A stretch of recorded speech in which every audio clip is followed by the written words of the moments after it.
A continuación, Tiempos y Mundos.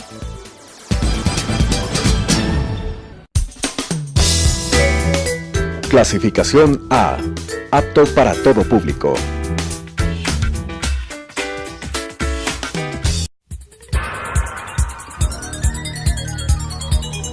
Las opiniones vertidas en este espacio por la producción y dirección del programa son de exclusiva responsabilidad de sus autores y de quienes intervienen en ellos.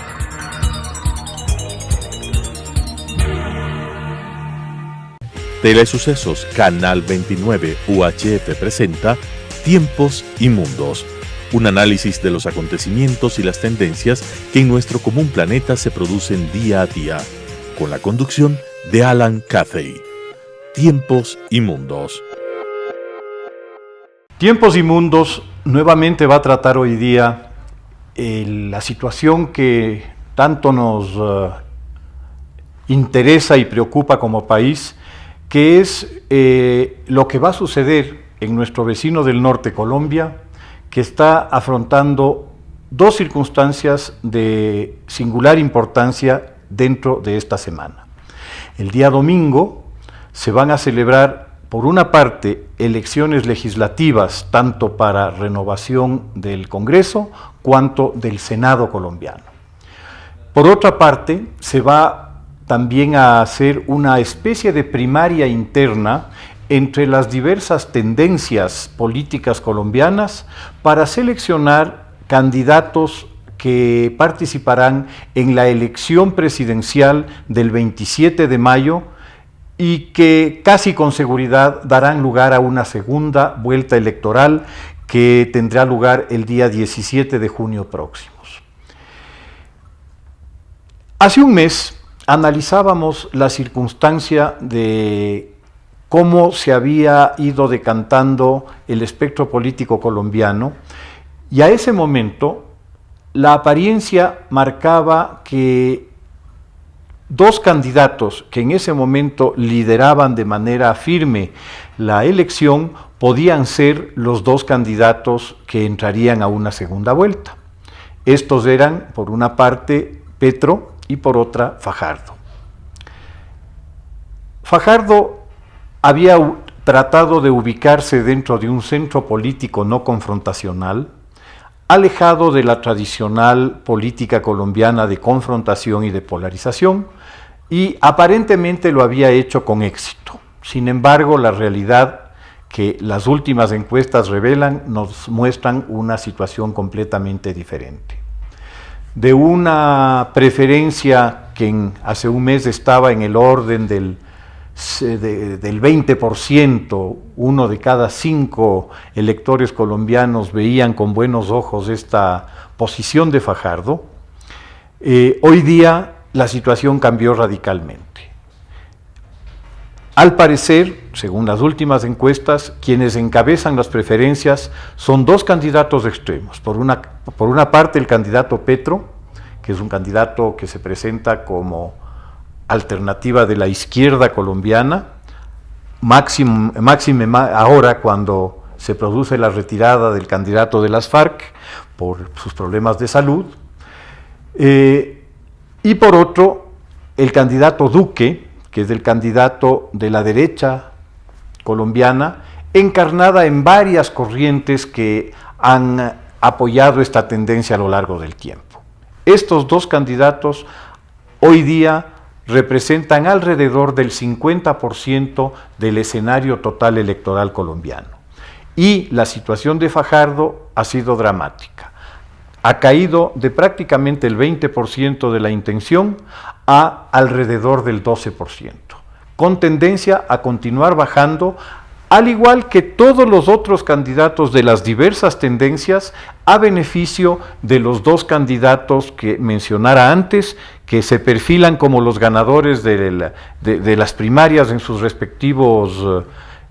andariveles, y que probablemente serán los que se enfrenten en una segunda vuelta para las elecciones presidenciales.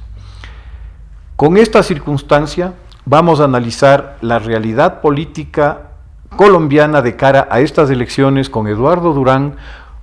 importante analista y conocedor de la realidad colombiana, que justamente está terminando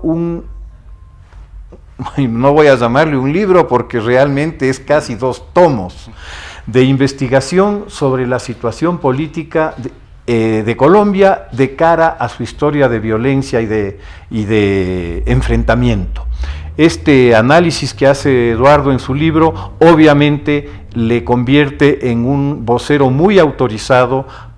respecto de la realidad colombiana y de las posibilidades que esa realidad nos deparan hacia el futuro. Bienvenido, Eduardo, como siempre. Gracias,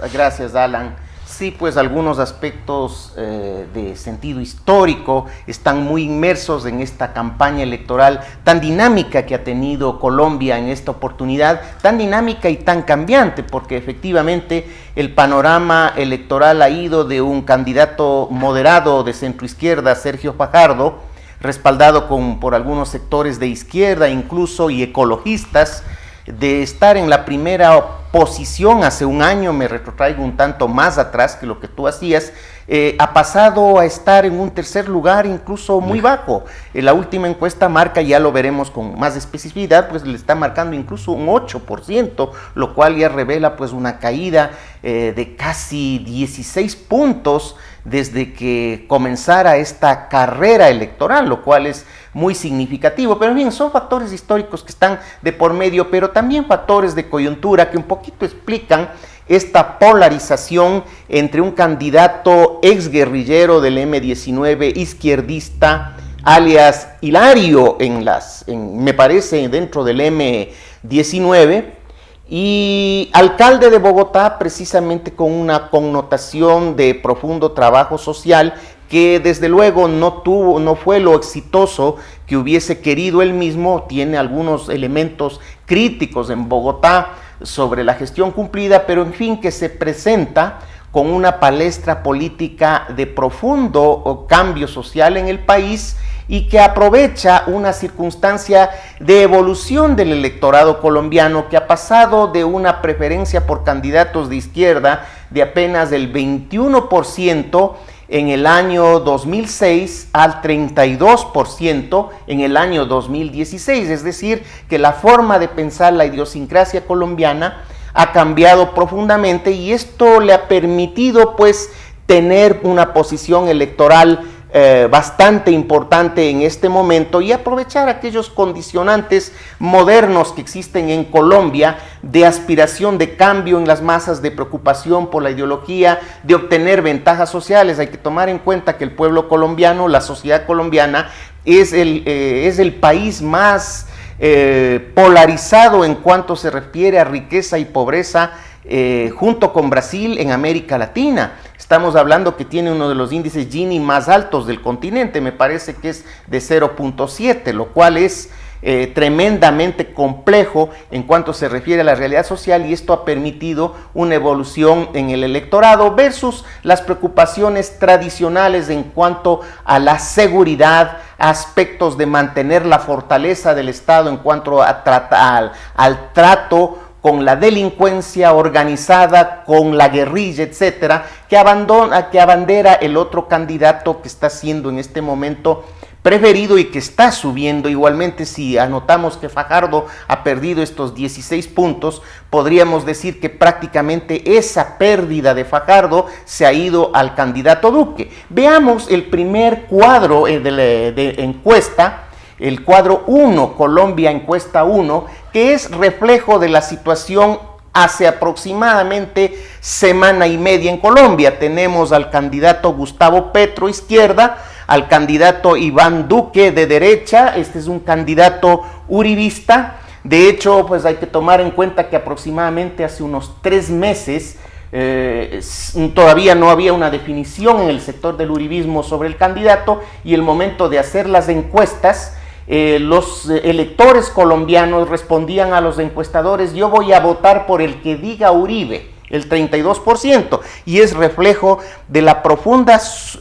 del profundo ascenso electoral. Tenemos a Sergio Fajardo, y ha caído hace semana y media al 11%, Germán Vargas Lleras, el ex vicepresidente del señor Santos, y Marta Lucía Ramírez con el 6% es la candidata conservadora, y bueno, Humberto de la Calle, candidato liberal, con el 4%. Aquí hay que anotar que precisamente el domingo 11 de marzo, está en proceso de realización las primarias del sector de la derecha, en el cual es factible que el candidato Iván Duque tenga la posibilidad de subir aún más, porque se elige entre el candidato Duque y la candidata Marta Lucía Ramírez, más otro candidato que es el ex procurador general de Colombia, que tiene el 1.5% del favor, y que estaría entre los tres quien representaría a la derecha en la palestra electoral colombiana, con lo cual es factible que Duque llegue a trepar ciertamente a un 30% ya a raíz de estas primarias, ¿no? Es decir, tiene la oportunidad de crecer más. Creo que sería importante ver nuestro segundo cuadro, que es apenas 5 días después, segundo cuadro, Colombia Encuesta, en la cual vemos, si puede advertir el televidente, el primer candidato es Iván Duque, y ya le pasa con 5 décimas al candidato Gustavo Petro, es decir, esto está en evolución. Estas son encuestas presentadas por Caracol de Colombia en base a encuestadoras muy solventes en el país. A Iván Duque con el 23.6%, Gustavo Petro 23.1%, Sergio Fajardo ya disminuido al 8.1%. Si nos preguntamos, Alan, y aquí viene a ser al plano de futuro,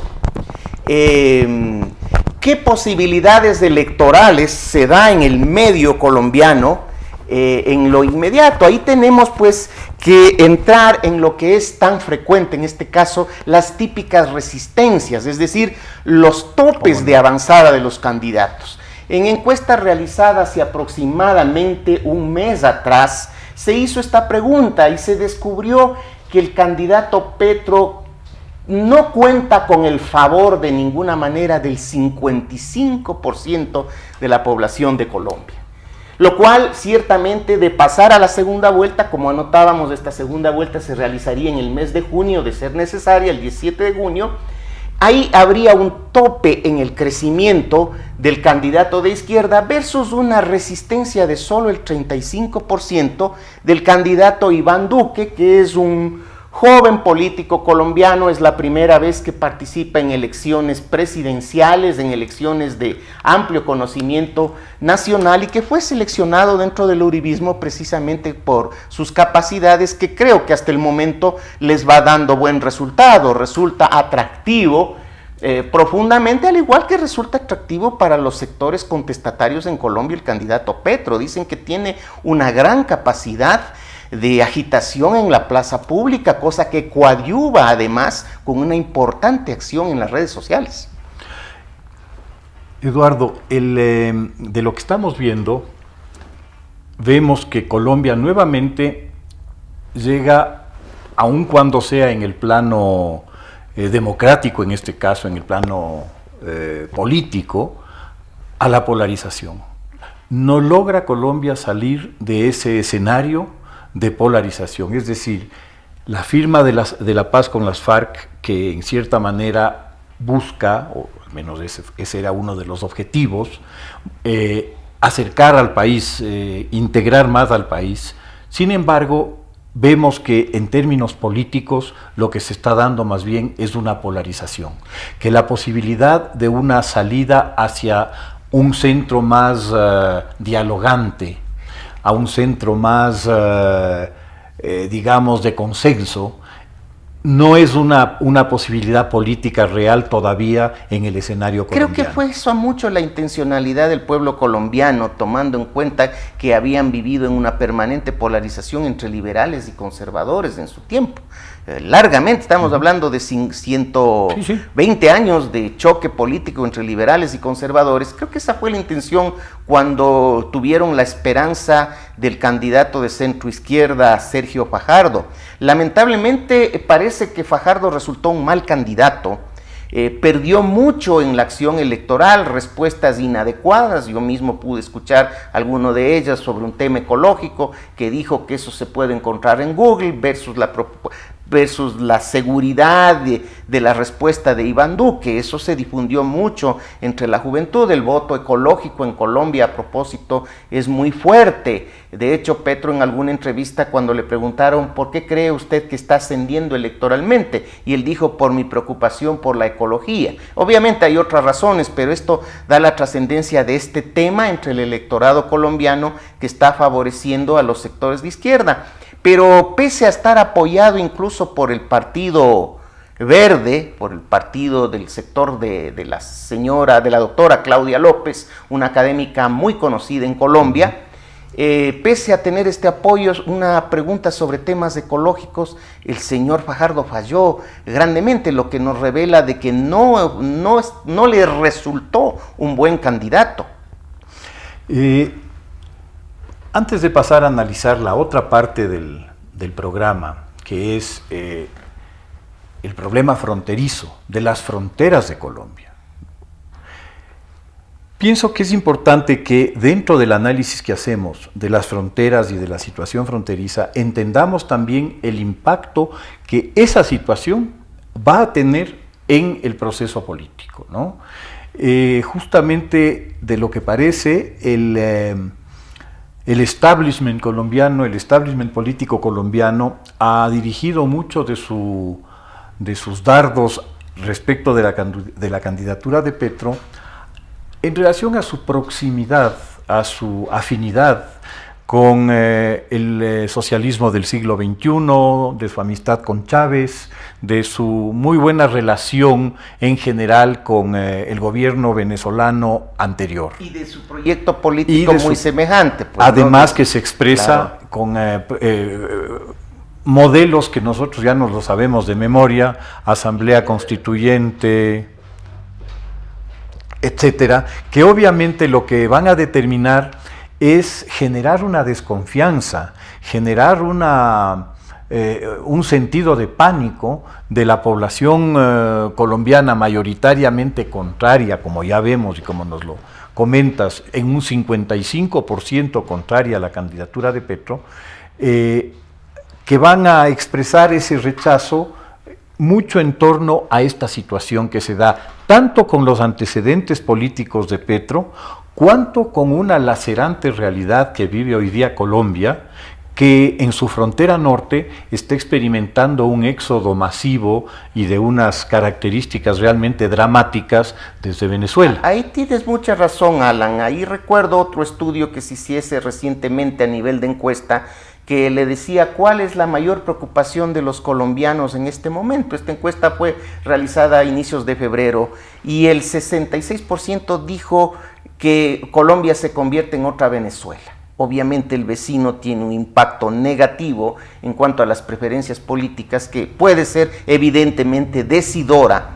más allá de la violencia continua de los grupos de izquierda, porque hay que contemplar que este problema de la violencia guerrillera en Colombia de izquierda viene precisamente por la cerrazón del sistema político, que ha llevado a que la única alternativa por décadas haya sido la alternativa militar violenta de parte de los grupos de izquierda. Pero en fin, este es un asunto de estudio más en profundidad, pero que de hecho en este momento tiene tonos gravitantes por la circunstancia particular de que parte de la inseguridad que existe hoy en el país y que existió viene de los movimientos guerrilleros de izquierda, en uno de los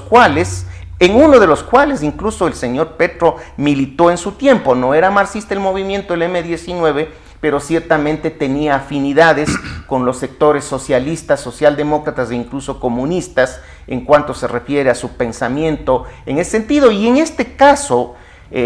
sorprende muchísimo lo que anotabas, el tremendo parecido del proyecto de gobierno que va de alguna otra manera enunciando el señor Petro, pero que no lo ha dicho en conjunto, que es lo que lo va a hacer, pero de todas maneras ya lo dice. Primero, realización de una Asamblea Nacional Constituyente. Segundo, ir contra el extractivismo. Tercero, una amplísima inversión, un aumento del gasto público considerable en el país, para beneficio social. Claro, este es el mismo libreto político que se manejó en la Venezuela chavista y que obviamente no cabía que se vaya por el mismo camino cuando puede ser fácilmente rebatido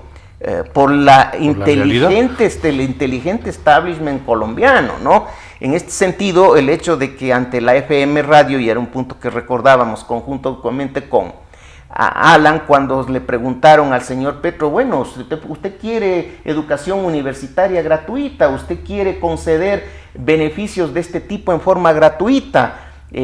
subir el gasto público en educación, en realizar obras sociales, ¿y con qué va a financiar todo eso, señor Petro? Él dijo simplemente, lo mío es subir el gasto público, después ya veremos. Entonces, caramba, eso es, ustedes saben como padres de familia, que uno no puede decir que lo suyo es gastar y después verá de dónde viene el dinero, pues más o menos es así, porque la economía del Estado se parece mucho a la economía doméstica y obviamente este es un sesgo que está siendo destacado como una de las debilidades más grandes del candidato de izquierda, que ciertamente le va a llevar a tener fácilmente un tope después del cual difícilmente va a poder crecer, sobre todo de cara a una segunda vuelta. Un poco anecdóticamente quería también preguntarte tu opinión respecto de la muy oportuna crisis cardíaca que le aconteció al candidato de las FARC, al señor Londoño, que le permitió honrosamente retirarse de la carrera presidencial en la que no estaba precisamente muy bien orientado, ¿no? Bueno, con nuestro deseo de que mejore en su salud, tengo entendido que había un problema real de salud, que de hecho, pues, efectivamente, desde el punto de vista político, en las encuestas realizadas, teníamos en el cuadro 2, me parece, Colombia Encuestas, si lo pueden volver a colocar, el señor Londoño, alias Timochenko, estaba prácticamente en el último lugar con el 0.3%, con ninguna posibilidad electoral de otra manera, y que prácticamente esto ha llevado a que esta mañana hagan el anuncio las FARC de que no tendrán candidato presidencial. Evidentemente, semejante violencia propugnada desde el año 66, incluso antes, años 60, cuando comenzaba la actividad guerrillera Manuel Marulanda, llevó pues a que tenga este grupo político una seria resistencia. Finalmente, Eduardo, analizábamos las fronteras, hemos visto el impacto político que el drama venezolano está provocando en la frontera norte y en el escenario político colombiano, pero en la frontera sur nosotros estamos asistiendo a una situación realmente grave en términos de que vemos cómo el crecimiento tanto de cultivos cuanto procesamiento y transporte y distribución de cocaína se ha vuelto un factor a tomar en cuenta en términos de seguridad ya para el Ecuador. Los eventos de ataques y de violencia que se han dado en la frontera norte nos dan a nosotros la pauta de que estamos afrontando una situación muy complicada. Desde luego, y aquí les rogaría poner el mapa 4 Colombia mapa. Hay que tomar en cuenta de que siempre Colombia, precisamente ahí tenemos el mapa, ustedes podrán advertir que desde un punto de vista geopolítico Colombia se encuentra en el centro de toda América, y esto facilita de que este país, con tremendas dificultades del Estado para controlar el territorio, siempre se convierte en campo oportuno para el comercio ilegal, en este caso del narcotráfico, y que precisamente las costas en los dos mares, en el Caribe y en el Océano Pacífico, faciliten el proceso de salida de productos y bienes de tipo ilegal, en este caso las drogas. Antes era el contrabando, que Colombia tuvo esa tradición desde la colonia, pero en fin, esto unido al hecho de que en el año 2014-2015 el señor Santos diese la disposición de que no se fumigasen, no se realizase la extirpación de los cultivos, llevó a una proliferación de cultivos de coca, de hoja de coca en el país, subiendo el número de hectáreas de 90,000 a 100.000, a 200.000, perdón, en el 2017. Podemos poner el mapa 5, Colombia, mapa de producción de droga, en el cual veremos pues esta circunstancia peculiar de las áreas de producción de coca en el país, y concretamente, en resumen, para no extendernos más,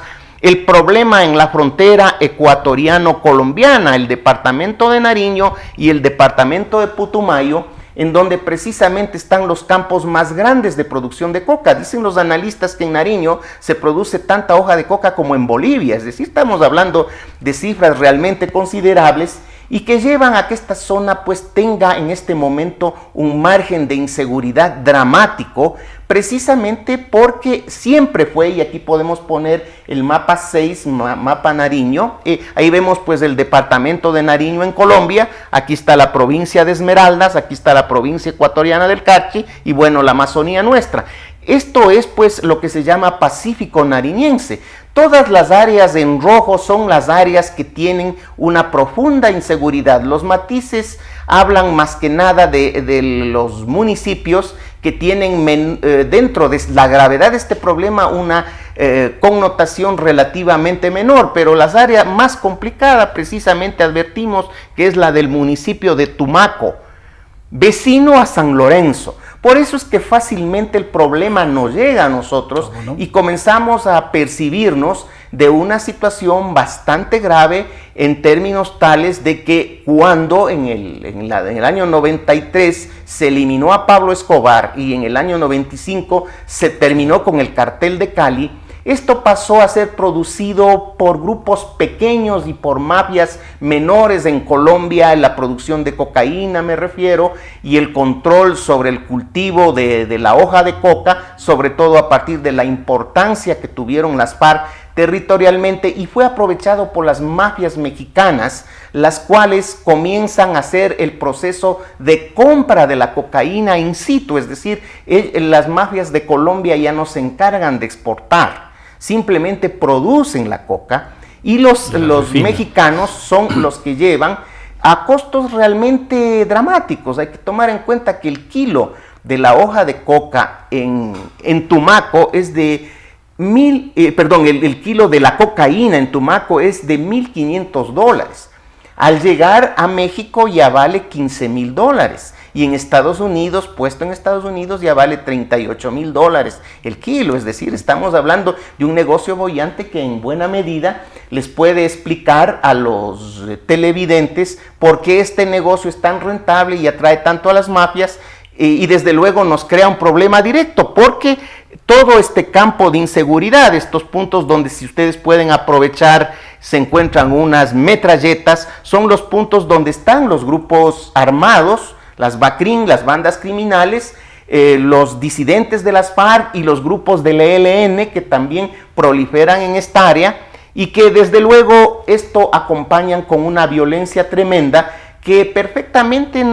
fácilmente no respeta los bordes fronterizos, máxime que se trata de ríos semiselváticos, porque esta área tiene una vegetación muy densa. No sé si tenemos un poquito más de tiempo para continuar en este análisis, pero creo que estamos con lo justo. Estamos con lo justo, Eduardo. Hemos avanzado muy interesantemente en la comprensión de cómo este problema incide también en el otro problema, es decir, cómo una acción política de un Estado o su falta de acción determina problemas y complicaciones para otros estados. Vemos el fracaso del modelo económico venezolano y el riesgo y el costo que eso está implicando para los países vecinos. Y vemos también el costo de una política tibia con relación a los grupos delincuenciales, que también genera problemas a los vecinos,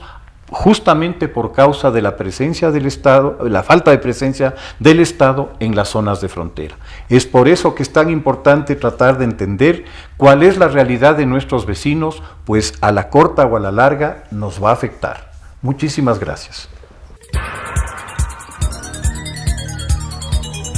Las opiniones vertidas en este espacio por la producción y dirección del programa son de exclusiva responsabilidad de sus autores y de quienes intervienen en ellos.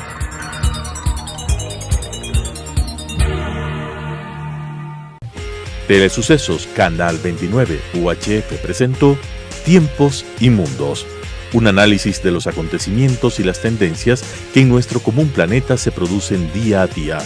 con la conducción de Alan Cathay. Tiempos y Mundos.